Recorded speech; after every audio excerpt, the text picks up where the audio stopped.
Bienvenida, bienvenido a Informe Chile a fondo, una instancia para profundizar sobre los hechos que hoy tienen en crisis a Chile.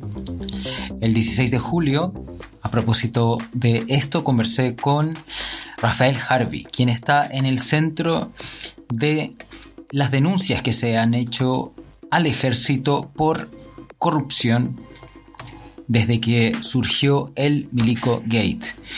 En poco más de una hora se dio el tiempo para contar en detalle cómo es que se genera una cultura de la corrupción en la institución y cómo es que prevalece a pesar del poder civil.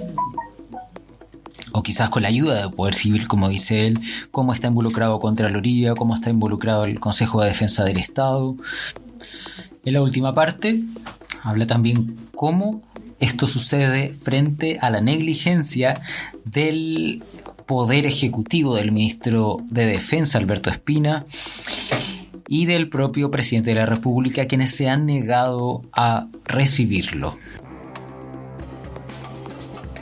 Les habla Felipe Herrera, periodista, y sin más los dejo con la entrevista con Rafael Harvey.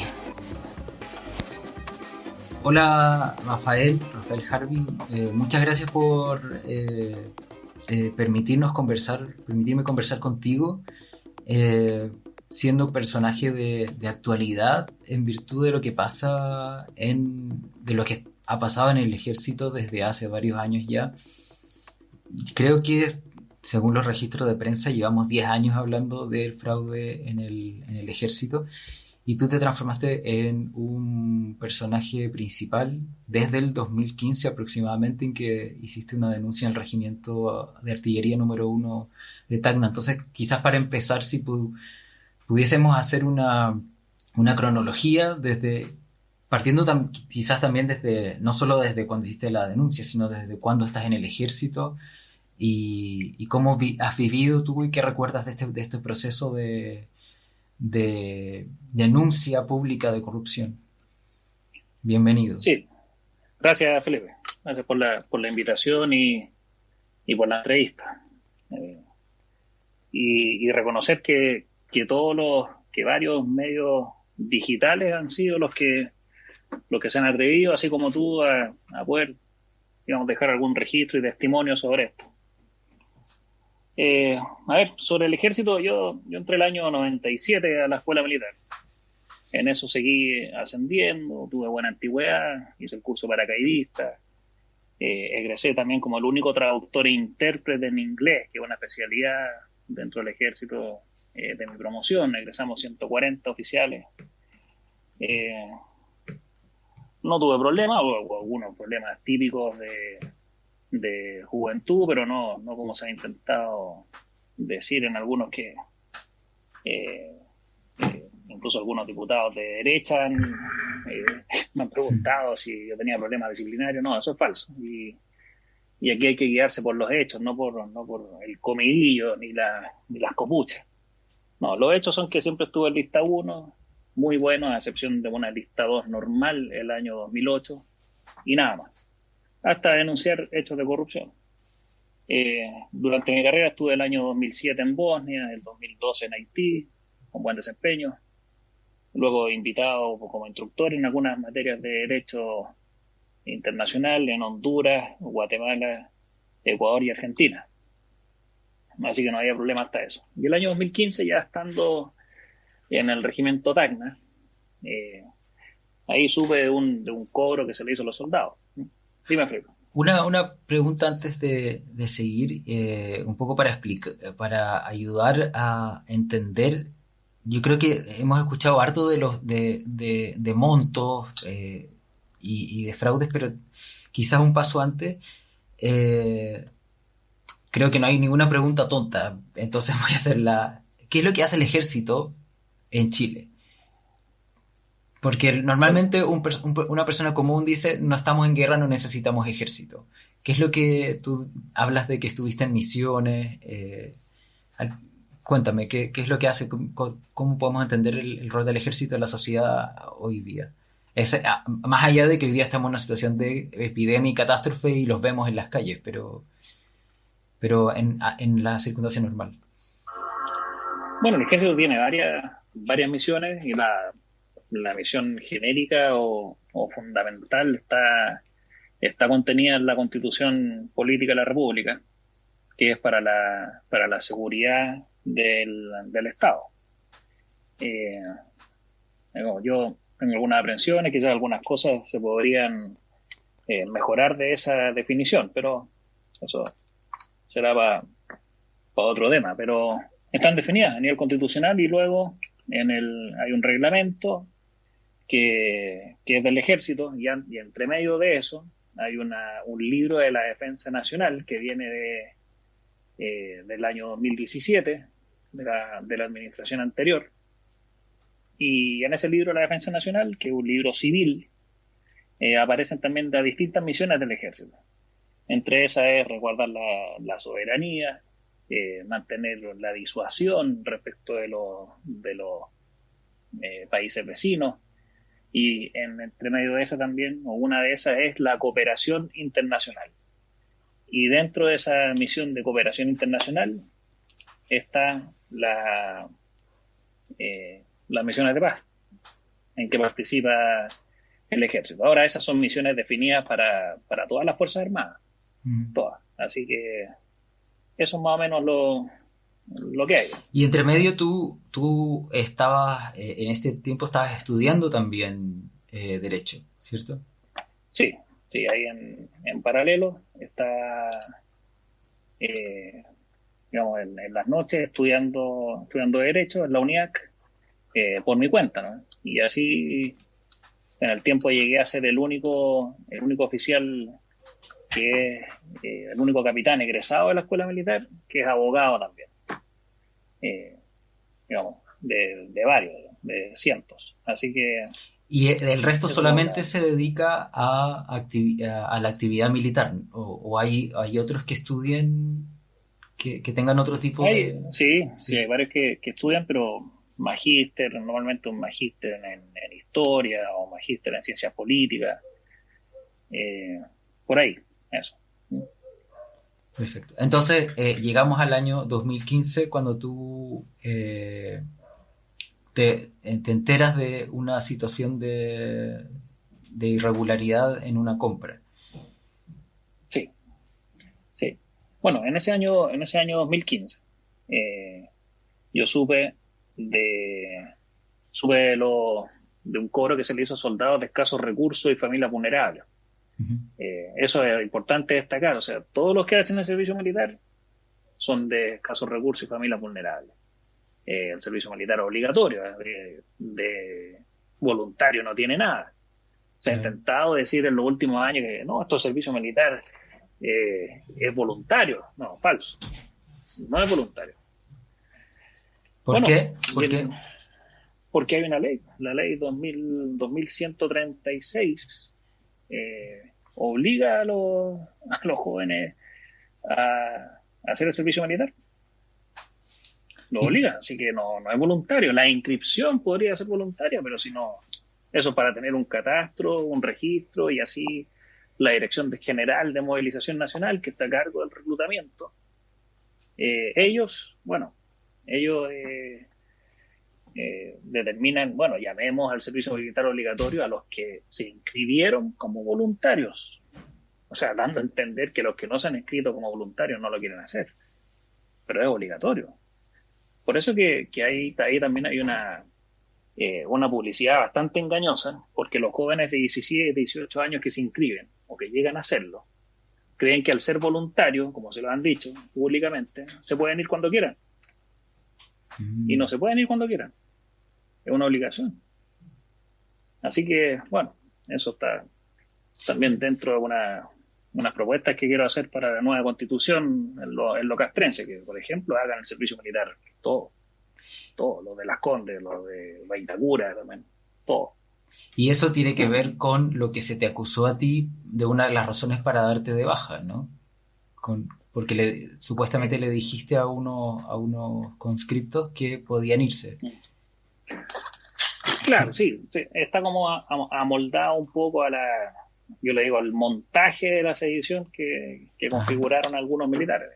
pero no, ahí los mismos soldados lo aclararon y dijeron, no, mi capitán no nos dijo eso, sino que nos dijo que podíamos denunciar los hechos de que estábamos siendo víctimas.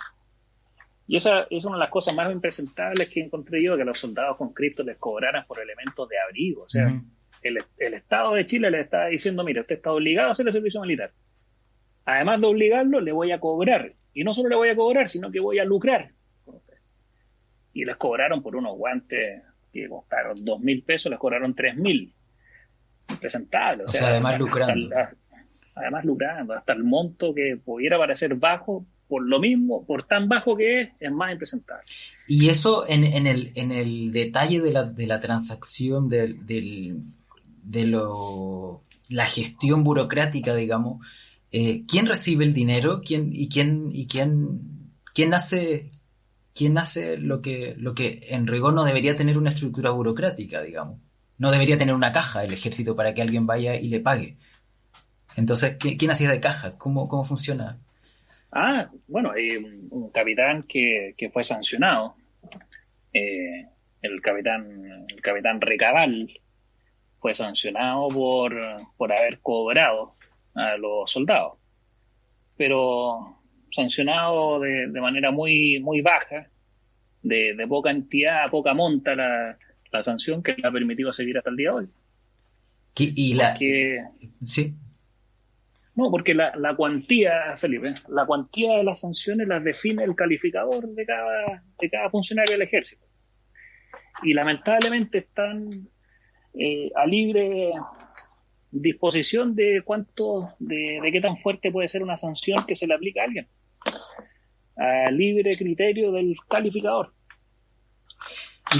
Y cuando quedamos a libre criterio del calificador, bueno, cada uno tendrá su criterio sancionador y así tenemos al día de hoy, sabemos y tenemos que hay militares que están procesados por fraude al fisco, están confesos y siguen en servicio activo.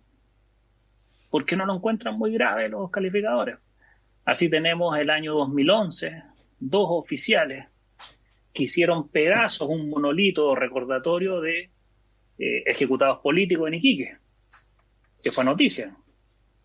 Y ahí tenemos una sanción ínfima y siguen hasta el día de hoy activos. Así tenemos un comandante, apellido Manríquez, Rodrigo Manríquez, que en el 2015 chocó a un civil en la Rotonda Atenas. Yo tengo copia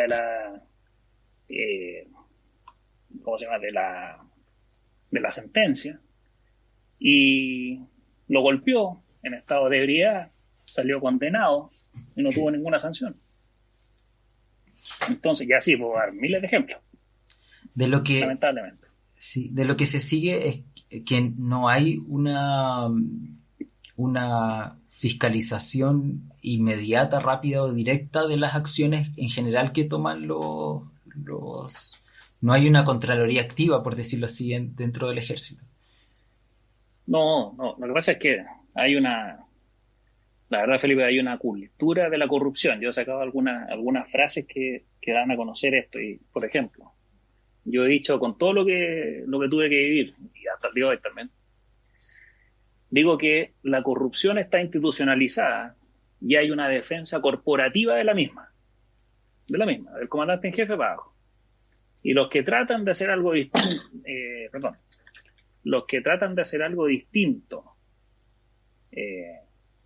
o creen que pueden cambiar algo o piensan distinto, lamentablemente están obligados a guardar silencio, no saben muy bien las consecuencias de denunciar. Entonces hay una corrupción institucionalizada y hay pilares fundamentales que permiten la corrupción. Entre esos la justicia militar, el Consejo de Defensa del Estado y la Contraloría General de la República. Los mejores ejemplos de eso, partiendo desde lo último, la Contraloría General de la República ha sido gracias a la Contraloría General de la República, o por culpa de la Contraloría, que no se protegió a los denunciantes de corrupción. El 2007 hay un oficial de Carabineros que pretendió denunciar el Paco Gate, o una de las aristas, del Paco Gate. Y se fue a la Contraloría y le expuso, mire, a mí me dieron de baja por denunciar a un superior corrupto. Por ende, no se me podía calificar. Y la Contraloría le dijo, no, lo siento, no hay medidas de protección para los denunciantes de corrupción en Carabineros ni en las Fuerzas Armadas, porque quedaron fuera de la ley 20.205. La ley 20.205 es la ley que protege a los denunciantes de corrupción en las Fuerzas Armadas y por ende aplicable a Carabineros también. Entonces, quedaron fuera. La Contraloría le dijo, quedaron fuera. Cuando yo denuncié también ante la Contraloría, le dije, mira, me están liquidando después de haber denunciado. Después. Y la Contraloría dijo, no, lo siento, no es aplicable su protección. No está en duda su condición de denunciante, pero no le podemos aplicar la ley. Y el Ejército, ese dictamen del Contralor, lo mandó a termolaminar y a encuadrar, le puso un marco de oro de 24 quilates. Entonces, que pedía o que trataba de esbozar que le aplicaran la protección al denunciante, le mostraban el dictamen del Contralor. Mire, nosotros como Ejército estaríamos felices de poder protegerlo como denunciante, pero no podemos porque el Contralor dijo que no. Y para la administración del Estado, los dictámenes del Contralor son obligatorios, así que no podemos. Esa es más o menos la figura. Y a pesar de todo lo que ha pasado, recién el 25 de octubre del 2018 se presentó un proyecto de ley que salió en algunas noticias por ahí, el proyecto de ley Capitán Harvey, que sí protege a los denunciantes de corrupción. Bueno, todavía está ahí. Eso entiendo que pasó la Cámara de Diputados y está pendiente de que pase el Senado. Sí. ¿Sabe? El 23 de junio se discutió, se aprobó por unanimidad y pasó al Senado. Pero, bueno, puede estar bastante tiempo en el Senado. Claro, como todo. Pero con todo lo que hemos sabido, Felipe, con todo lo que se ha sabido en todos estos años, el caso Fragata de la Armada, el caso Mirage de la Fuerza Aérea, hay que acordarse que la Fuerza Aérea tuvo encarcelado al general Vega, ex comandante en jefe de la Fuerza Aérea. El Ejército es sintomático, o sea, tuvimos 2 ex comandantes en jefe presos simultáneos en agosto del año pasado. Si una cuestión es eso, Felipe, es sintomático. El Ejército hoy día, tú me preguntabas, ¿cómo está el Ejército hoy día? El Ejército está secuestrado por la corrupción. Secuestrado. Totalmente. ¿Cuántos reportajes han aparecido del actual comandante en jefe? En enero del año pasado apareció un reportaje del actual comandante en jefe en la radio Bio Bio. Perdón, en el 2018, enero de 2018, 2 meses antes que asumiera el actual comandante en jefe. Oiga, lo hacían pedazos, Felipe. Lo hacían pedazos y lo vinculaban con redes de corrupción y que el hermano también está recontratado, porque son 5 hermanos Martín, entonces todos recontratados. Lo decían ahí como casi buitres del Estado. En enero de este año salió en el medio Interferencia la corrupción del papá de Martínez, pero un corrupto de 7 suelas, sancionado por corrupción, lo echaron de comandante y condenado por corrupción. Y ahí lo que he dicho yo es que, bueno, lo que se hereda no se hurta. Y el actual comandante en jefe también está cuestionado por algunos hechos de corrupción. Entonces, ¿qué se puede esperar cuando el comandante en jefe, la cabeza de una institución, no hace nada contra la corrupción? O que tiene este tipo de cuestionamiento. Bueno, ¿qué va a hacer? ¿Qué va a hacer? Es tan sintomático, Felipe, que algunos ejemplos.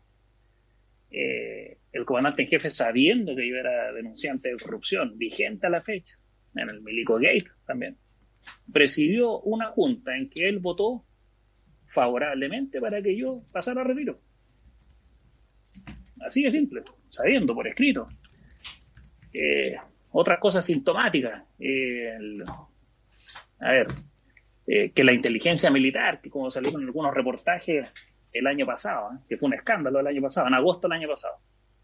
10 de agosto del año pasado salió en la Bio Bio y en La Tercera, inteligencia militar espió a 4 denunciantes de corrupción y a Mauricio Weibel, el periodista. Sí. Bueno, ¿Qué teníamos en común esos 4 militares? Con Mauricio Weibel, haber denunciado alguna de sus fechorías y corrupción del ejército. Nada. Ahora ahí justo te iba a preguntar respecto de eso. Ya como despejando niveles, sabemos que no hay una Contraloría activa, una transparencia activa menos. No sabemos que, como dices tú, hay una cultura de la corrupción y ahora esa cultura de la corrupción podría tener un nivel que podría ser como de omisión, por decirlo así, de dejar hacer. Podría haber otro nivel que es de hacer activamente corrupción y un tercer nivel que diría yo que ya tiene que ver con lo que dices tú, de que se esté utilizando aparatos del Estado para proteger a esa red de corrupción. ¿En qué nivel estamos? Bueno, yo, Felipe, aquí hay que hablar con hechos, ¿no? Más que lo que yo pueda opinar, no, con hechos. El 28 de junio del 2018, por documento, denuncié la existencia de una red de protección a la corrupción, una acusación gravísima. En esa acusación nadie la tomó en cuenta. O sea, lo que había que hacer ahí, yo estaba denunciando a un general activo, y yo también estaba activo, de ser parte de una red de protección a la corrupción. Yo creo que no hay nada más grave que eso. Y no la tomaban en cuenta, ¿no? Ahora, ¿a qué se debía esa red de protección de corrupción? Que en distintos años yo pude acreditar, 2011, 2013, luego el 2015 y 2016, que militares, estando en prisión preventiva y estando procesados por fraude al fisco y confesos, o sea, sí, ¿sabe qué? Había un sargento que dijo, sí, yo vi la declaración, sí, yo recibí 3 millones del proveedor, pero estoy súper arrepentido porque la verdad es que no debería haberlo recibido. A ese nivel de confesión, Felipe. Uh-huh. Y activo, y ascendido estando en prisión preventiva. O sea, es una cuestión que uno dice, ¿qué es esto? El cartel de Cali. Ascendido en la cárcel. Ascendido. Y eso no es coincidencia. O sea, no es un error. Bueno, yo lo denuncié también en la Corte de Apelaciones dentro del marco de un recurso distinto. El ejército respondió y se hizo cargo. Dijo, sí, por supuesto, es verdad. Sí, efectivamente, pero fue un error porque no sabíamos que estaba esta gente en prisión preventiva. Entonces, por favor, como dice el ex fiscal Gajardo, somos tontos hasta las 12. Claro. No, ahí hay pago de favores. Yo, cuando me tuvieron detenido estos sinvergüenzas entre el 22 de septiembre y el 14 de octubre del 2015, que estuve detenido en el centro de detención de Peñalolén del ejército. Bueno, cuando estuve allá, mis compañeros de celda, porque no eran cabañas como donde estuvo detenido el comandante en jefe, no, celda. Mis compañeros de celda era el ex cabo Cruz, que se le acusaba de haberse gastado 2.400 millones en el casino, y el cabo Cortés, que se le acusó de malversar cerca de 360 millones de pesos. El cabo Cortés me decía, mi capitán, en enero de este año, es decir, por el 2015, me vinieron a ascender a la cárcel. De tanto que yo sé de mi jefe, le sé tantas a mi jefe que me vinieron a ascender para comprar mi silencio. Y hasta me subieron el sueldo. Y el cabo se reía, le causaba mucha gracia. ¿Y eso había sido iniciativa del cabo No, esto, Felipe, involucra a todo, porque por eso yo digo que aquí hay una red de corrupción transversal e interinstitucional. Porque para que ese cabo pudiera ascender, tiene que estar comprometido el comandante personal, el comandante en jefe, que saben de los ascensos, los firman ellos. Claro. Ellos hacen los diplomas, todo. El director de finanzas que le sube el sueldo. Está metido también la Contraloría General de la República, es la que toma razón, la que revisa el acto. A ver, ¿quiénes son los ascendidos? Esto, ya, cumplen con los requisitos, sí, qué bueno, ya, ahora haciéndalo. También. Ahí, para dejarlo claro, una persona que está en esa situación de detención, no, ¿eso es un impedimento para que sea ascendido? ¿Está en el reglamento, digamos? Sí, yeah. Sí, está en el DFL1, en el DFL1, que es el decreto con fuerza de ley, el estatuto del personal de la Fuerza Armada. Dice en el artículo 70 que quienes estén procesados por delitos que merecen pena aflictiva no pueden ascender. Okay. Y insisto, el ejército lo reconoció en un escrito, porque esto salió también en un titular, y lo reconoció ante la Corte por escrito en un recurso de protección de la Corte de Apelaciones de Santiago, que es el rol 77605 del 2018. Ahí está público también. Y bueno, y entre esos ascensos ilegales e irregulares está el coronel Villarroel, actualmente detenido en Punta Arenas por la venta de chatarra en el sur, en Punta Arenas, hijo del ex vicecomandante en jefe del ejército. Hay una sargento que también está en el listado que yo envié a la corte, y Estos dos cabos y un mayor. ¿Estos son los mismos que aparecen en esta lista de 35 procesados por Romy Rutherford o no? ¿Estamos hablando de otro? Hay dos que coinciden en esa lista de los procesados de la Romy Rutherford. Sí, hay dos. Mencionaste que a la Contraloría, pero también mencionaste el Consejo de Defensa del Estado. Claro, el Consejo de Defensa del Estado, lamentablemente, yo no sé qué intereses tiene el Consejo de Defensa, pero cada vez que un militar ejerce alguna acción del tipo que sea, una demanda civil contra algún jefe que haya actuado mal, un superior, o un recurso de protección para proteger ante la Corte de Derechos Constitucionales en contra de un superior, el Consejo de Defensa del Estado siempre, sin excepción, se hace parte y defiende al ejército a ultranza y rajatabla. Lo defiende. Es impresionante los términos en que el Consejo de Defensa del Estado, que es pagado por todos los chilenos, defiende la corrupción. Es impresionante, es algo que yo no he visto parangón sobre eso, no he visto. Y se hace parte en la causa y entrega poder y se manda unos términos en sus escritos, pero que uno dice, bueno, el Consejo de Defensa del Estado parece que cuida al ejército como hijo único. Por ejemplo, tanto es así que los escritos en la misma causa rol 77605 del 2018, por la cual yo intentaba dejar sin efecto el retiro y pedía protección al denunciante por mi calidad de denunciante vigente, el Consejo de Defensa del Estado se oponía, pero de la manera más férrea que podía hacer, con escritos seguidos, pidiéndole textual: su señoría, usted no puede otorgar protección al denunciante porque no es legal, porque es tanto es lo que usted no puede proteger al capitán Harvey, que hay un proyecto de ley con su nombre para que sea ley, y todavía no es ley, así que usted no lo puede proteger como denunciante de corrupción. Esos son el tipo de escritos de los miserables del Consejo de Defensa del Estado. Entonces uno dice, a ver, Consejo de Defensa del Estado, ¿está defendiendo el Estado, los intereses del Estado pagado por todos los chilenos, o los intereses de los corruptos? Defendiendo, porque decirle a un situación. tribunal, no proteja al denunciante de corrupción, no, usted no lo puede proteger. Eso, Felipe, esos son los términos de los escritos del Consejo de Defensa del Estado. Su señoría no lo puede proteger, no porque no sea denunciante, eso es un hecho indubitado, pero no hay ley para que usted lo proteja, así que no puede. Ni siquiera Entonces, tratados internacionales que sí se han mencionado para eso, tampoco. Claro, el Consejo de Defensa del Estado tiene una visión bastante acotada y bastante miserable.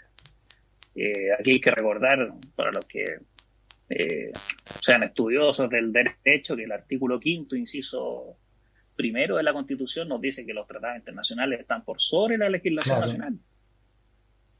Y yo siempre traté de explicarle esto, se lo explica el mismo comandante en jefe actual, pero no logró comprenderlo, parece. No lo entendió. Lamentablemente se lo expliqué bastante metódico, y le hice una analogía. Le dije, esto fue el 12 de septiembre del 2018, en audiencia. Se lo dije: mi general, usted sabe que actualmente la ley de amnistía está vigente. Y me dijo, no sé yo. Bueno, le explico. La ley de amnistía indica que prescriben todos los crímenes o simples delitos cometidos entre el 73 y el 78. Amnistía, es decir, de la palabra amnesia, se nos olvidó, no importa. Nadie va a salir condenado, todo absuelto. No se puede ni siquiera investigar. Amnesia, amnistía, todos pasan colados. Listo. Bueno, si está vigente al día de hoy ¿Usted me puede explicar por qué no se aplica a algunos ex uniformados que están siendo investigados y procesados por crímenes cometidos entre el 73 y el 78? Si existe la ley de amnistía. Y es ley de la República. ¿Por qué actualmente se están procesando, investigando, procesando y condenando a ex uniformados que cometieron delitos entre el 73 y el 78? No tenía idea, por supuesto que no tenía idea. Y le expliqué, le dije, mire, eso es sencillamente porque como Estado de Chile firmamos 2 convenciones internacionales. La Convención Internacional contra la Desaparición Forzada de Personas y la Convención Internacional contra la Tortura. Por ende, y aplicando el artículo 5º, inciso 1 de la Constitución, pasan a tener un rango legal, los tratados internacionales, de rango legal constitucional, por sobre el rango legal simple de ley. Por ende, esté vigente o no, la ley de amnistía no se aplica, queda en la basura. Ya me dijo, ¿y por qué me estáis diciendo eso? Muy fácil, porque usted dice que yo no puedo ascender a mayor porque estoy procesado por sedición. Bueno, la presunción de inocencia es un derecho humano fundamental y es el derecho humano número 11 en la Declaración Universal de Derechos Humanos, ratificada y firmada por Chile, y que todas las autoridades se llenan la boca con los derechos humanos. Todas, transversal, todas. Y la declaración está suscrita por el Estado de Chile, por ende tiene rango superior legal. Usted no me puede decir que es que sabes que Harvey, el DFL1 dice que tú no puedes ascender a mayor porque estás procesado por un delito que puede tener pena de cárcel. No, no puede ser. Aparte de eso, hay 2 convenciones que firmamos anticorrupción, la Convención Interamericana contra la Corrupción y la Convención de Naciones Unidas anticorrupción. Por ende, las 2 tienen rango superior legal constitucional a la ley, digamos, a la ley 20.205 o a que no se aplique una ley, simplemente. Pero no, lamentablemente uno no puede lograr, digamos, explicar ese tipo de cosas a un militar, ¿no? Mientras te escucho, me nace como la sensación de que al estudiar tu derecho y al especializarte, además en derechos humanos, te transformaste en una especie de vínculo que no existía entre este mundo militar y el mundo civil. Y lo digo a propósito de 2 aristas, 2 temas que me gustaría tratar. Primero, el vínculo actual que existe entre el mundo militar y el mundo civil en cuanto a la autoridad, a quien se supedita, y también ya no solamente en términos, por decirlo así, legales de quién manda a quién, sino también cuál es el poder del ejército hoy día en relación al mundo civil, porque de lo que tú me cuentas y de lo que uno ve hoy día que está pasando en el país, uno podría tener como hipótesis de que el ejército sí está ejerciendo un poder sobre por ejemplo, cuando surgen discusiones como en las AFP, como cuando estamos en este estado de catástrofe, parece que el ejército sí está diciendo algo, aunque no lo dice públicamente, no hay una deliberación política, pero sí. Es bastante amplio el comentario que te hago, pero ¿qué puedes decir respecto de eso? Quizás primero respecto de tu posición, como... A ver, son varios temas, así que tú me vas guiando en algunos. Sobre la relación del ejército con, por ejemplo, con o vínculo con el tema de derechos humanos. Y más que eso, la formación en derechos humanos de los oficiales de ejército y los militares en general, de todos los grados, es nula. Ejemplos de eso. Hay un solo militar en la historia del ejército que ha ido a visitar el Museo de la Memoria y Derechos Humanos. ¿Quién habla? Nadie más. Aparte de eso, uno de los profesores de la cátedra de Derechos Humanos que ponen en la escuela militar es el ex general Hargreaves. No tiene nada que ver conmigo. Yo soy Harvey y él es Hargreaves. Bueno, el general Hargreaves, el año 2006, fue nombrado como comandante de la guarnición de Santiago, que fue el mismo año que murió Pinochet. Y a propósito de la muerte de Pinochet, a este general, que era comandante en jefe de la 5ª División de Punta Arenas, lo entrevistaron. Y le dijeron, ¿qué opina usted de la muerte de Pinochet? Y él lamentaba mucho, dijo, yo lamento la muerte de mi general, porque la verdad es que él hizo una gran obra por el país, entonces yo fui parte de esa obra y la sigo compartiendo. En esa fecha, creo no estar muy equivocado en la fecha, Vivian Blanlot era la ministra de Defensa, sí. Y por supuesto que ahí ordenó el retiro del general. Bueno, ese general que compartió la obra del general Pinochet, que le pareció extraordinaria la obra del general Pinochet, es profesor de la Cátedra de Derechos Humanos en la Escuela Militar hoy día. Qué mejor decir que hace muy poco hay un abogado que se llama Luis Mariano Rendón, sí, puso un recurso de protección porque estaban todavía venerando las fotos del Mamo Contreras. Claro. En las Tejas Verdes y en la Academia de Guerra. Puso un recurso de protección y no encontró nada mejor el comandante en jefe actual. Él mismo firmar la apelación ante la Corte Suprema para no sacar las fotos del Mamo Contreras. No las quería sacar.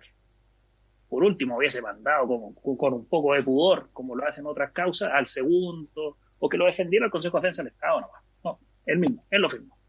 Pero él se dice llamar, en las primeras entrevistas que le hicieron al comandante en jefe actual, que él era un general republicano, general demócrata. Sí, claro. Con eso quedó totalmente demostrado lo republicano que es. Después, continúa, sí. Felipe, el último, en las materias que se enseñan en la escuela militar, yo tengo un documento.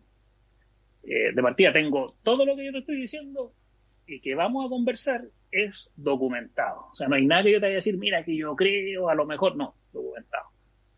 Porque como abogado también sé que arriesgo alguna querella por injuria y calumnia que hasta el día de hoy nunca me han interpuesto. Entonces, en la escuela militar uno pregunta, yo tengo un documento donde pregunté, bueno, ¿cómo se le enseña a los cadetes de la escuela militar, a los que están en formación, a denominar el periodo de la historia entre el 73 y el 90? A mí me da risa ya. ¿Qué crees tú, Felipe, que me dijeron? ¿Cómo se les enseña a los cadetes a denominar ese periodo de la historia? Gobierno militar. Gobierno militar. Tú lo respondiste inmediato, a mí me sorprendió. Yo todavía no pierdo la capacidad de asombro. No la he perdido. Y eso tiene que ver gobierno militar con que tú tienes una historia familiar que es anterior al golpe militar. Quizás ahí, ¿qué reflexión puedes compartirnos respecto del ejército anterior al golpe militar o si existe todavía una línea que se diferencie del ejército golpista?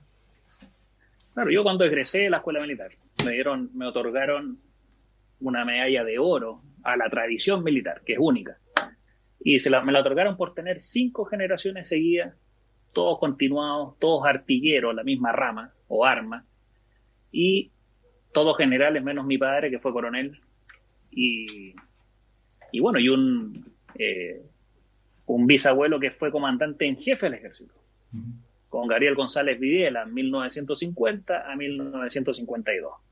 Y aquí hay algo que yo siempre representé en mis escritos y no le gustaba mucho a mis mandos. Le exponía mi tradición militar y decía, y cuidado, y con negrilla, que ninguno de mis familiares ha estado vinculado a hechos de corrupción, ni menos violaciones de derechos humanos. Ninguno.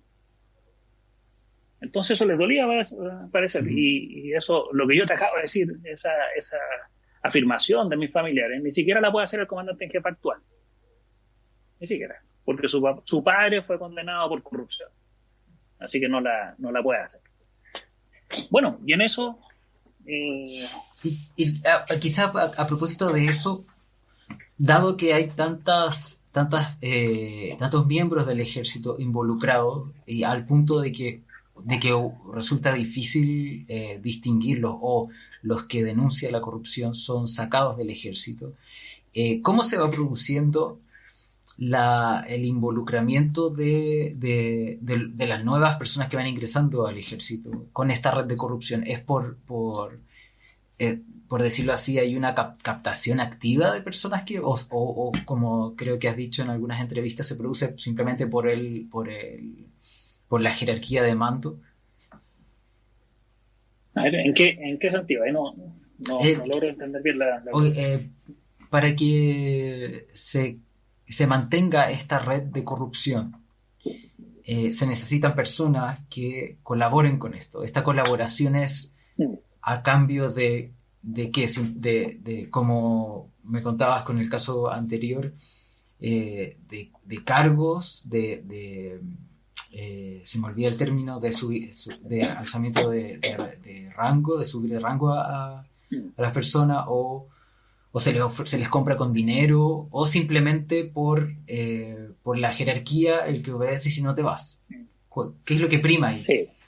Bueno, varios factores de los que vislumbras tú. El principal es el temor. El temor aquí, por supuesto, que hay un legítimo temor, sobre todo con mi caso.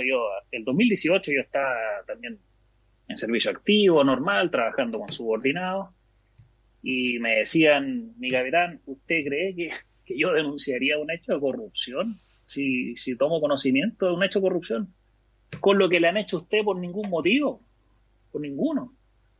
Prefiero arriesgarme a que me condenen con una multa por omisión de denuncia a ir a denunciar y que me cuelguen en la plaza pública como usted, por ningún motivo, ¿no? Así que eso más o menos, eso es lo principal, el legítimo temor que tienen todos a esta defensa corporativa. Porque aquí no es... A ver, el mensaje fue muy claro el 2015 por lo mío. El que denuncia un hecho de corrupción no lo vamos a proteger porque no estamos obligados a protegerlo por ley. Así que qué mejor opacidad que esa. No lo vamos a proteger. Lo vamos a pasar a complemento. Lo vamos a dejar sin ascender. Lo vamos a intentar dar de baja. Lo vamos a procesar por el delito que sea, porque tenemos la justicia militar a nuestro haber, y lo vamos a encarcelar. O sea, aquí hay una cultura del aniquilamiento. Y esa otra cosa también doctrinaria. Nosotros tenemos un reglamento de operaciones en el ejército que habla del aniquilamiento del enemigo. Bueno, como no hemos tenido guerra muchos años, aplican el aniquilamiento y el reglamento de operaciones con quienes ellos creen que es el enemigo. En este caso ellos pensaron que yo era el enemigo. No, yo soy el amigo. No soy el enemigo. Lo que pasa es que soy el enemigo de algunos corruptos, pero del ejército yo estoy tratando de cuidar al ejército. ¿Existe, de todo lo que han en lo... y existe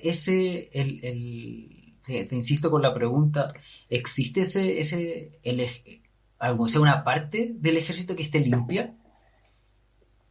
Sí, hay gente con principios que cree también en la moral, en la rectitud. Muy pocos que piensan también como yo. Muchos me han dado su apoyo, pero no lo pueden hacer públicamente, por supuesto, ni institucionalmente, no pueden. Y bueno, no pueden hacer más que cuando ya se van metiendo y ascendiendo y viendo más cosas irregulares. Tienen que hacer vista gorda, porque tienen que elegir entre hacer algo o seguir con su estado de confort, digamos, que es mayor cuando van ascendiendo, me imagino. Claro. Ahí vamos a hablar. Yo hoy día comentaba a un periodista que es rara este vínculo de algunos oficiales de ejército con la derecha, ¿no? Con RN, UDI, que normalmente estos políticos de derecha justifican todas las fechorías, todas. Sí. Tanto es así que el ministro Espina, tan parte de la corrupción es el ministro Espina, ¿eh? Y aquí yo espero algún día, o cuando tú saques algo, que el ministro vea esta entrevista, o la lea de alguna forma, para que por favor me ponga una querella criminal. Pero el ministro es parte activa de la corrupción, parte activa, completamente. Un encubridor también. Tan encubridor y tan parte de la corrupción el ministro Espina, que tiene todavía hasta el día de hoy, lo estoy viendo acá, en el Ministerio de Defensa, en la página del Ministerio de Defensa, aparece la ceremonia de egreso de oficiales de Estado Mayor el 19 de diciembre del año pasado. Los oficiales de Estado Mayor son los que egresan de la Academia de Guerra a mandar el ejército de grado mayor o comandante, y que dentro de ellos está un futuro comandante en jefe, sin duda, porque egresan de estudios superiores. Bueno, el 19 de diciembre del 2019 estaba en el protocolo de autoridades que presidían la ceremonia el ministro Espina, al lado un subsecretario, un general, otro general y el ex general Oviedo, al lado, ahí mismo, a 2 metros. A 2 metros, un general que está procesado por la malversación, el robo de 4.500 millones de pesos. 4.500. O sea, más que general Fuentealba. Ahí estaba, como autoridad, presidiendo también la ceremonia, ahí en el protocolo, ¿no? Con una tarjeta en la silla, general Oviedo, y venía tibio de la cárcel. O sea, este tipo salió de la cárcel en agosto, septiembre, prácticamente, y esta ceremonia fue en diciembre. Lo estaban reconociendo. Claro, era decirle a los que están egresando, miren, hoy día egresan como oficiales de Estado Mayor, salen a mandar el ejército, uno de ustedes va a ser comandante en jefe. Es el discurso tipo, siempre, todos los años. Y no importa, le faltó poner ahí, no importa si ustedes se roban 4.500 millones de pesos, porque si son unos sinvergüenza, igual los vamos a considerar en el protocolo, no se preocupen. Ese es el mensaje. Y ahí me surgen muchas preguntas. ¿Quién asciende, para terminar un poco de entender un poco la lógica en que está funcionando el ejército y cómo se va extendiendo y se va manteniendo esta red de corrupción? El que asciende hasta general, ¿necesariamente tiene que ser parte de esta red de corrupción? ¿Deberíamos suponer eso? ¿O no? La excepción confirma la regla. Tiene que haber excepción. Pero la regla general, lamentablemente, es esa. O sea, a ver, el ministro Espina se jactó mucho el año 2000. Ya no recuerdo si fue el 2018, 19, creo que el 2018, cuando pasaron a retiro el mayor número de generales de la historia, 26 generales o 24. ¿No? ¿Por qué? Porque la ministra Rutherford estaba investigando, tuvo preso al general Griffith, que era el segundo del ejército, y estaba investigando mucho. indagando mucho. Entonces, el ministerio dijo, es el mayor número de generales que hemos llamado a retiro en la historia de Chile. Bueno, está bien. ¿Y a qué se debía eso? A que todos hicieron acciones irregulares y falsas, como falso viático. Bueno, la agencia de turismo, que es una de las 30 aristas de la ministra Rae. Hubo un comunicado del actual comandante en jefe el año antepasado, y el año pasado lo ratificó, que dijo que todo el ejército hacía ese procedimiento. Entonces, no, la verdad es que era una práctica institucional, ¿no? Nadie tenía culpa, nadie. Bueno, eso es falso, totalmente falso. Ahí el comandante en jefe vuelve, a pesar de, tengo varias anotadas de cómo ha faltado a la fe pública y a la verdad el comandante en jefe actual. Bueno, vuelve a faltar a la verdad, porque no todos lo hacían. Eso es falso. Yo estuve en Estados Unidos, en Inglaterra, en comisión de servicio. Estados Unidos, Inglaterra. En Bosnia estuve 6 meses, 7 meses. En Haití estuve 1 año. Después salí a Ecuador, Argentina, Honduras y Guatemala. Jamás recibí un peso de más. Ni tuve que ir a negociar, ni a hablar con la agencia de turismo, ni que me devolvieran parte del pasaje, entonces que el ejército me lo comprara en primera clase, pero yo lo cambiaba y me iba en económica y me quedaban $2.000 para el bolsillo. No, mentira. Eso es falso, Felipe, falso, totalmente. Pero el comandante en jefe se da el lujo de decirlo a todo público y el ministro no dice nada porque el ministro es parte de la corrupción, entonces no le queda más que decir que sí. ¿En qué sentido como legal se puede afirmar que es parte de la corrupción? ¿Al hacer vista gorda? Claro, en encubrirlo. O sea, a ver, vamos a rebobinar un poco. Mira, cuando alguien intenta, yo tenía antecedentes de corrupción de generales antecedentes concretos, y del actual comandante en jefe también, y del mal uso de la ley de inteligencia también. Y agosto de 2019, 32 solicitudes de audiencia formales, no a tomar café, ni a llevarle un queque que hizo mi abuela, no. Ministro, necesito a entregar antecedentes que dan cuenta de seguimiento de parte del regimiento de inteligencia en coordinación con el comandante en jefe, o entregar antecedentes de corrupción de los generales, tanto, tanto y tanto. ¿No? Al ministro no le interesó. Denegaba la solicitud, no se puede acceder a la solicitud de audiencia. Entonces, aquí, Felipe, es gravísimo. O sea, es gravísimo. Hay encubrimiento, hay falta de deberes. Aquí, yo hoy día envié un correo, insistiendo a todos los diputados, todos, transversal, derecha, izquierda, los 165 diputados de la República, que esto amerita una acusación constitucional contra el ministro Ospina. No puede ser. Porque se llena la boca el ministro, de manera falsa y feble, hablando con todos los medios, no, que nosotros hicimos un convenio con la Contraloría, no, falso, si no tiene nada. El ministro no tiene medidas de protección para los denunciantes, y tengo un documento del 22 de mayo de este año que dice, un certificado del Ministerio de Defensa, no hay medidas de protección para quien denuncie corrupción, no hay. Entonces ya está bueno, sí. Es suficiente. Ahora ahí quedará, me imagino que no tienes tú la respuesta, pero lo dejo como pregunta, queda por... Hay una zona gris, por decirlo así, que está dada más allá de las relaciones formales, laborales, de la relación entre el ejército y el poder civil, que no está determinado qué es lo que está pasando en el fondo, porque no hay una explicación para saber por qué el ministro Ospina no te recibe. Una explicación plausible. O sea, la única explicación es que él no quiere tomar decisiones y que prefiere optar, o está tan metido en la corrupción, que prefiere optar por liquidar al denunciante, porque aquí el ministro Ospina, ¿qué tenía que hacer? Recibirme en audiencia. Si estaba muy timorato, que me reciba el subsecretario. Se deriva a la audiencia.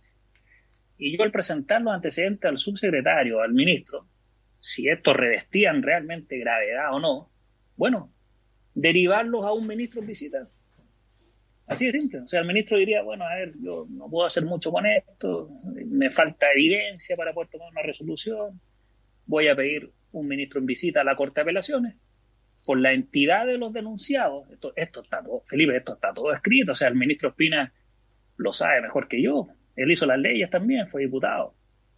Y la verdad es que algunos dicen, hay un reportaje en The Clinic que nunca ha rebatido el ministro Ospina, teniendo un ejército de abogados para hacerlo, que dicen que plagió su tesis de grado. Parece que, si no entendió lo que yo le estaba diciendo en la audiencia, parece que realmente fue así. Y no hizo nada. Tenía que hacer eso, recibirme. Y si yo no podía demostrar lo que le estoy diciendo, bueno, ahí sí que me dé de baja. ¿Sabe qué? Hizo acusaciones temerarias en contra de sus superiores. Aquí hay una injuria y calumnia, así que de baja el capitán, ¿no?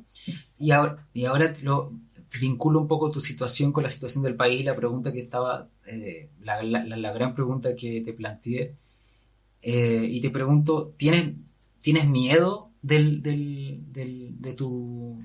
¿tienes miedo por tu vida? ¿Tienes miedo por las acciones que estás tomando? En el sentido de que de esta relación ejército, mundo civil, porque una vez que tú estás fuera del ejército ya no estás dentro de la obligación de la jerarquía, entonces te estás transformando en una figura que es muy molesta, y es sintomático que es un poco lo mismo que le pasa al gobierno con la ciudadanía rebelde que está hoy día levantando un estallido permanentemente, y tiene, por esta red de corrupción, tiene al ejército a su lado, tiene ¿cómo se dice? El ejercicio de la fuerza lo tiene a su lado. ¿Cómo ves esa situación desde tu punto de vista personal por lo que estás haciendo y desde el punto de vista de lo que puede esperar la ciudadanía también para aprovechar de abarcar esos dos temas? No, en lo personal no tengo miedo. Por supuesto que trataron de persuadirme. En el 2015 el coronel me lo dijo, el coronel Masallera, que yo lo denuncié por malversación de fondos y estafa, y se acreditó por parte de la Contraloría que el coronel Marcelo Masallera malversó 38 millones de pesos y está en servicio activo. Ni un problema, en servicio activo. Entonces esa es la cultura de la corrupción, es tremenda. Ahora, me advirtió él, me dijo que me iba a liquidar, lo hizo, porque por él parte todo. Después, la inteligencia militar me espió por 6 meses mis comunicaciones completas, seguimiento, interceptación telefónica de todas mis llamadas, email, y no encontraron nada. Y la verdad es que la interceptación telefónica en la ley de inteligencia, y ahora le quieren dar más facultades, bueno, ahí tenemos para dos más, pero estos zánganos de la Dirección de Inteligencia me espiaron durante 6 meses el 2017. Y la ley de inteligencia, cuidado, es clara. Dice que solo puede haber interceptación de comunicaciones cuando alguien esté vinculado al narcotráfico, trata de blancas o delitos contra menores. No sé en cuál de las tres me encuadraron a mí, pero no me encontraron nada registrado completo por 6 meses por la Dirección de Inteligencia, nada. Y más encima se les filtra la información. Hay que ser muy inepto para eso. Ahora, esa también es una amenaza tácita. Investigar y espiar a un denunciante de corrupción y no encontrarle nada, bueno, es una amenaza también. Pero no tengo miedo, menos ahora estando afuera. Sí lo podría haber tenido estando adentro, porque fíjate que hasta antes de la denuncia, Felipe, yo no sabía lo que era un juzgado militar. No tenía idea ni dónde quedaban. No sabía lo que era una investigación sumaria administrativa. Nunca había estado vinculado ni acusado de alguna falta administrativa. Hecha la denuncia. En el transcurso de 3 años ya tenían 6 causas judiciales en mi contra en la Fiscalía Militar, una proponiendo 10 años de cárcel por sedición, y 5 investigaciones administrativas en mi contra. Entonces, hay algunos que de manera muy perversa han dicho, no, si el capitán se portaba mal. No, falso. Me empecé a portar mal, por supuesto, del 2015, cuando denuncié al coronel. Bueno, sobre lo de la ciudadanía y la actualidad. Y aprovechando tu conocimiento en derechos humanos, que yo creo que es muy relevante dado el contexto. Bueno, yo soy el único oficial formado en derechos humanos. Tengo un diplomado en derechos humanos. He visitado el Museo de la Memoria, he hecho clases también ahí en dependencias del Museo de la Memoria de algunos jóvenes. He participado en la colaboración cívico-militar, no solo en el extranjero, en Haití y en Bosnia, sino que también acá tengo cartas de manera transversal. Tengo unas cartas de agradecimiento de autoridades de la Universidad de Chile, de la Universidad Adolfo Ibáñez y de la UNIAC, por ejemplo, de los directores de carrera, agradeciendo distintas exposiciones que hemos ido a hacer y que dicen, y se agradece que su exposición como oficial de ejército ha logrado una notable interacción cívico-militar. Yo con eso quedo feliz, pagado. He propuesto 19 veces, Felipe, desde el 6 de junio del 2018 hasta el 30 de marzo del 2020, 19 veces por documento, la creación de un departamento u oficina de derechos humanos del ejército. 19 veces. Un proyecto que abarca muchas cosas. De partida, la formación de los militares en derechos humanos, la lectura de libros, sugiero alguna lectura, sugiero llevarlo al Museo de la Memoria. También sugiero una cercanía con gente de la agrupación de familiares de ejecutados políticos. ¿Por qué no?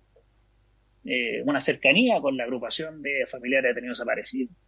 No podemos estar haciendo todos los septiembre en el ejército se hace una misa recordatoria, después a veces se hace una misa recordatoria de los caídos en el atentado al general Pinochet. No, hay que hacer algo mucho más transversal que eso. O sea, de lo que hay que suponer primero que nada de eso se hace. O sea, todo lo que tú estás proponiendo hoy día no se hace. Nada, no. ¿Cómo el comandante en jefe? Yo le propongo eso. Como comandante en jefe, usted dirigió a comandante en jefe. Usted tiene que crear instancias de unión. Si no, puede ser que hasta el día de hoy nos esté separando la figura de Pinochet. Hasta el día de hoy yo creo que no hay nada más que nos separe. Todo el legado de Pinochet, de un lado, RN, UDI, Evópolis, y todo el otro lado, todo lo que no tiene que ver con Pinochet. No puede ser. Entonces yo le digo, aquí tiene que haber un ejército que todos se sientan representados. Y una de las propuestas es esa, oiga, cite a todos, bueno, para el día 10 de diciembre, el Día Internacional de los Derechos Humanos, de la Declaración Universal de Derechos Humanos. Cite a la Alicia Lira, a la gente de los detenidos desaparecidos, trate de conversar con ellos, logre un poco más de unión, pero que ellos sientan que realmente hay garantías de no repetición. Yo me atrevo a decir que aquí no hay garantías de no repetición de las atrocidades de la dictadura. No existe, y se lo pongo ahí, no existe. Y esa gente es muy afable de poder conversar, hay solo prejuicios. Cuando estuve en Bosnia, siempre cuento esta anécdota, cuando estuve en Bosnia, nos fue a visitar la embajadora de Chile, concurrente en Bosnia, pero era la embajadora con sede en Hungría. No era nada más ni nada menos que doña Carmen Hertz. Bueno, yo no sabía quién era. Y el jefe de misión nos reunió a los oficiales, nos dijo, miren, nos va a visitar esta señora, la embajadora, tiene una historia particular con el ejército. Nos dijo que había sufrido los peores crímenes de su pareja. Bueno, no nos dijo eso, nos dijo, tiene una historia particular y pudiera ser que sea un poco reacia, prejuicio. Llegó doña Carmen Hertz, recibió honores de reglamento y nos saludó uno por uno y todos estábamos con tenida de combate, camuflada, verde, la misma tenía de quienes fueron los homicidas de su pareja. Nos saludó mirándonos a los ojos, nos reunió, tuvo una convivencia con nosotros, nos preguntó cómo estábamos. Entonces, ese tipo de prejuicios son inútiles. Yo también he hablado con Alicia Lira, de uniforme. Una vez me dijo, oiga, venga a hablar conmigo. Fui a hablar con ella, fui de uniforme. A la agrupación de familiares ejecutados políticos, de uniforme. La gente no podía creer lo que estaba viendo cuando yo iba llegando y Alicia Lira me dijo, subamos, capitán, conversamos arriba. Entonces, no tienen ningún problema. Si ellos quieren también, creo yo, la unidad, saben diferenciar la actual institución, quizás. Por favor, pensemos que hay una actual institución, o ellos piensen eso. Bueno, una actual institución a los violadores de derechos humanos.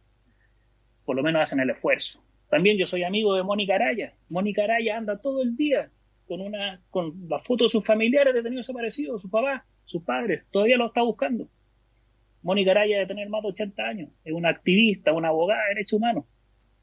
Oiga, me acompañó a mi juramento como abogado, yo andaba con tenía gris, uniforme como abogado. Y igual que Arturo Prat, dejé la espada afuera porque para mí el poder del derecho es superior al de las armas. Y juré uniforme, con tenía gris, militar, con botones, la tenía que parece alemana. Y la Mónica Araya estaba al lado mío. No tenía ningún problema en estar al lado mío con el mismo uniforme de quienes mataron a sus familias. Entonces, no, aquí yo veo que no, menos, y más encima el comandante en jefe, van apelando para mantener la foto de Mamo Contreras. No, sí, una cuestión aberrante ese libro. ¿Y qué futuro le ves a esto? Que ya nos quedan pocos minutos de los fijados. ¿Qué futuro lo ves y qué rol te gustaría jugar a ti, pensando en que puede ser que no vuelvas al ejército y que se vienen todos estos cambios en el país? Sí, yo voy a seguir bregando por esto, sea desde adentro o desde afuera. Yo creo que tal como lo dice mis abogados, que gracias a ellos podemos estar conversando y no estoy preso. Don Nelson Caucot y Francisco Ugaz, tremendos abogados. Ellos me dijeron en un principio, mira, esto va a terminar en instancias internacionales. Don Nelson también siempre estuvo abierto a conversar con el presidente, le mandó una carta al presidente de la República para conversar, y no cualquier abogado, Nelson Caucoto. Oiga, el abogado él mismo lo dice y parece, digamos, hasta chistoso, pero él dice, oiga, tengo 3 causas que me llevan todo el tiempo en mi estudio jurídico. El magnicidio del expresidente Frey, el homicidio de Víctor Jara y el caso Harvey. Entonces, estos son casi los 3 pilares que tengo aquí en el estudio. E intentó conversar con el presidente, no se la dieron la audiencia, y conversó con el ministro Espina el 12 de agosto del año pasado, y el ministro le dijo, Nelson, usted me conoce. en tanto Harvey sea denunciante de hechos de corrupción, yo no voy a firmar su retiro. Así se lo dijo, textual. Entonces no cumplió su palabra el ministro Ospina. Y era, parece, de esperarse, pero nosotros tendimos a confiar en él. Y no podíamos confiar en él. No podíamos.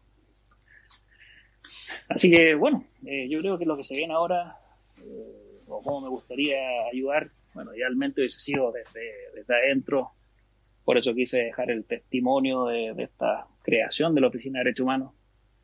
Y si no, será desde afuera. Y quizás hay mucha gente que me está diciendo que podría haber algún camino político y quizás habría que explorar eso. Mencionaste que te gustaría proponer algunas ideas para la nueva Constitución. ¿Quizás tiene que ver con eso, ser constituyente, quizás? Sí, yo ya tengo que... Lo único que me falta es esperar.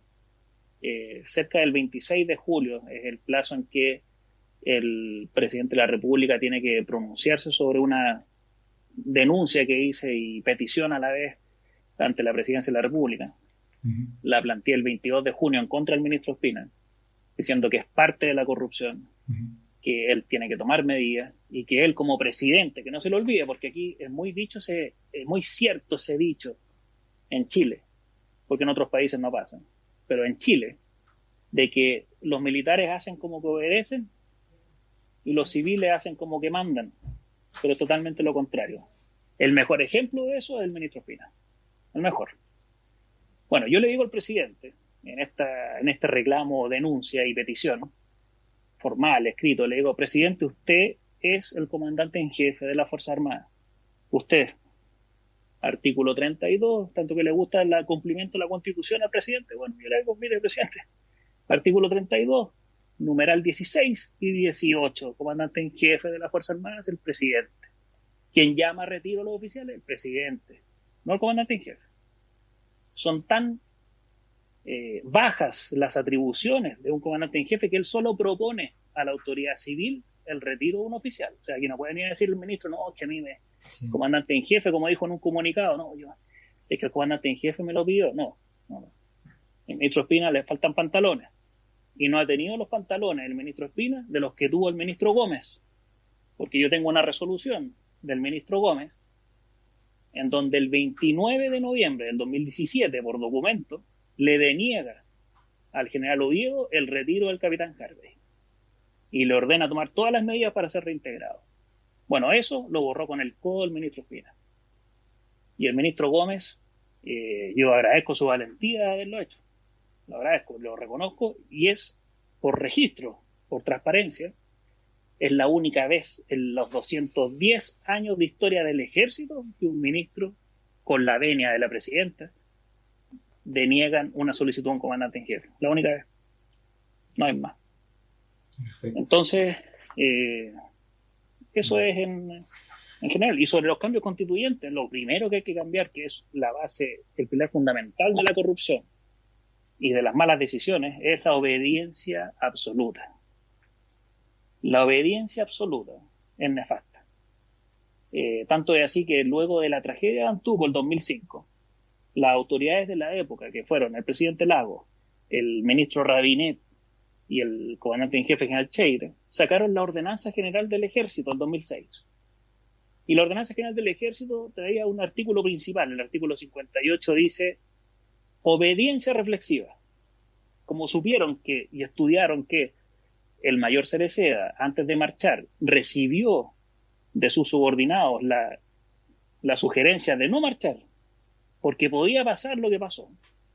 Él no hizo caso y ordenó la marcha, y por supuesto él no fue, él se quedó con la estufa en la oficina, ¿no? Bueno, y mandó a la muerte 44 hombres. Como sabían que había pasado eso, dictaminaron en esta ordenanza general la obediencia reflexiva. Que quiere decir que cuando un superior dé una orden y el inferior estima que puede incurrir en un delito o que puede haber efectos perniciosos, tiene la facultad de no cumplirla. ¿Cierto? Hasta ahí suena bien, ¿no, Felipe? Sí. Bueno, esa ordenanza general del ejército es basura. Y me gustaría que algún día se lo voy a decir en su cara al presidente Lagos, a Rabinet también. Es basura, absoluta. porque quedó de un rango legal, volvemos a los rangos legales, de rango legal reglamento, es decir, el mínimo rango legal. Pero el Código de Justicia Militar, que está de rango legal superior que un reglamento, en el artículo 362, dice que la obediencia absoluta es a todo evento. Si un inferior le representa al superior que su orden puede incurrir en un delito o puede terminar en un mal superior, y el superior, sabiendo eso, mantiene la orden, el inferior deberá cumplirla en los términos dados. O sea, pongámonos en contexto de guerra, estallido, pandemia. Si un superior da una orden, no sé, disparen hacia allá, al frente, o disparen a los 360 grados al norte, a ultranza, y ocupen todo el cargador de tiros, lo van a hacer. O sea, aunque que un soldado diga, no, pero es que yo no quiero hacerlo, mi capitán. Oiga, estoy dando una orden. Se acabó. con eso nos podemos explicar muchas de las cosas que han pasado, solo con ese... Oye, acuérdate, Felipe, del soldado Veloso. ¿Qué pasó con la obediencia reflexiva en el soldado Veloso en Antofagasta el año pasado, cuando se negó a subir al avión para venir a Santiago a reprimir a los ciudadanos? Botó el fusil, dijo, no, yo no quiero ir. Preso, y lo van a condenar. Lo van a condenar, lo tuvieron detenido un mes y lo van a condenar. ¿Y dónde quedó la aplicación de la obediencia reflexiva? Si él dijo, bueno, es que sabe que yo no quiero, yo creo que puede quedar algo peor de lo que vamos a conseguir si yo voy para allá. No. Obediencia absoluta, no quiso cumplir, condenado. Así que lo principal para el cambio constitucional en la Fuerza Armada, en lo castrense, tiene que ser que la obediencia reflexiva tiene que quedar de rango constitucional. Si no, y eso porque también nos lleva eso a la corrupción. Y siempre supeditado al poder civil. Y supeditado al poder civil. O sea, que el presidente se crea como el presidente. No le gusta el presidente Trump al presidente y sacarse fotos en la sala oval del presidente. Le gusta tanto Estados Unidos, le copiamos tantas cosas a Estados Unidos, copiémosle también cómo se crea el cuento del presidente de Estados Unidos como comandante en jefe. Entonces, no, aquí la autoridad civil no hace nada más. Mencionaste en un tuit hace poco que el diputado Desbordes era parte de la corrupción y que era un ex carabinero y que tú tenías como antecedentes. ¿Qué puedes decir de ese comentario que hiciste? Claro, bueno, desde el 2018 que yo vengo intentando exponer y hacer presente a la Cámara de Diputados, en específico a la Comisión de Defensa de la Cámara de Diputados, donde él es integrante, hechos de corrupción. Y que ellos hicieran algo, así que parece que se le olvida, y al diputado Desbordes en particular se le olvidó que el artículo 52 de la Constitución dice que los diputados pueden y deben fiscalizar actos de gobierno. Entonces, parece que se le olvidó todo. El único que hizo algo por esto es el diputado Brito, que lo sacaron más encima de la presidencia y la comisión. O sea, ya, qué más impresentable que eso. Pero él trató de invitarme a exponer por escrito la red de protección a la corrupción en el ejército el día 20 de noviembre del 2018. Me la mandaron el 16 de noviembre, 4 días antes. El día anterior, 19 de noviembre del 2018, me dijeron, no puede venir a exponer porque vamos a cambiar la fecha. Y además, la verdad, me dijo el secretario, el señor Galleguillo, la verdad es que no puede venir porque hay un acuerdo con el gobierno de que no pueden venir los oficiales en servicio activo. Es que cómo no pueden ir si estamos denunciando hechos de corrupción ante la comisión. Sí, pero no pueden venir en servicio activo. Entonces hay que esperar que pase a retiro para poder ir. Sí, eso. Y así fue. O sea que además te tienen en un limbo. No, sí, es un laberinto. Yo lo nombraba como un laberinto. El que quiere denunciar hechos de corrupción, por ejemplo, del comandante en jefe o de un general, no puede denunciarlo en el Ministerio Público, el fiscal Abbott, la Fiscalía, porque son incompetentes. Tiene que denunciarlo a la Fiscalía Militar. Si se denuncia a la Fiscalía Militar, lo recibe un juez militar que no es letrado, es decir, no es abogado, y es subordinado directo al comandante en jefe. Por ende, no hay nada que hacer ahí. Va a archivar la causa y va a liquidar al denunciante. Después, si intento denunciarlo ante el ministro de Defensa, que es el superior directo al comandante en jefe, no le interesa. Está preocupado de los cócteles y de otras cosas, y de recibir regalos corporativos de las Fuerzas Armadas. Si lo intento denunciar ante la Contraloría no le interesa porque no puede hacer nada porque la verdad es que la Contraloría no investiga delitos. Lo intento denunciar. El Consejo de Defensa del Estado y... No, el Consejo de Defensa del Estado no hace nada, es parte de la corrupción también. La defiende. Bueno, ¿qué hago? Ante la Cámara de Diputados, la Comisión de Defensa, porque ellos fiscalizan los actos de gobierno. No le interesa, porque tiene que esperar que den de baja a ese denunciante para poder recibirlo. Es un laberinto, no hay nada que hacer. Lo del diputado de Desbordes, le envié 4 correos, más o menos con 3 meses de intervalo entre uno y otro, entre el 2018 y 2019, para exponer ante él. Pedí audiencia por ley del lobby, 3 veces también, aparte de los correos. Nunca me quiso recibir, nunca. Entonces, ya cuando alguien que tiene que fiscalizar actos de gobierno, que tiene que recibir denuncias de corrupción, y si no son de corrupción, irregularidades, no le interesa.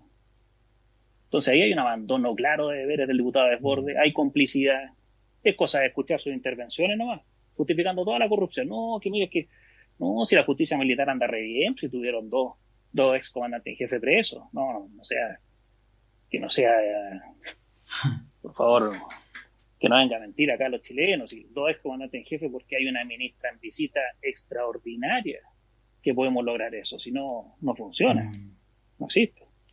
Así que por eso hay que la parte de la corrupción.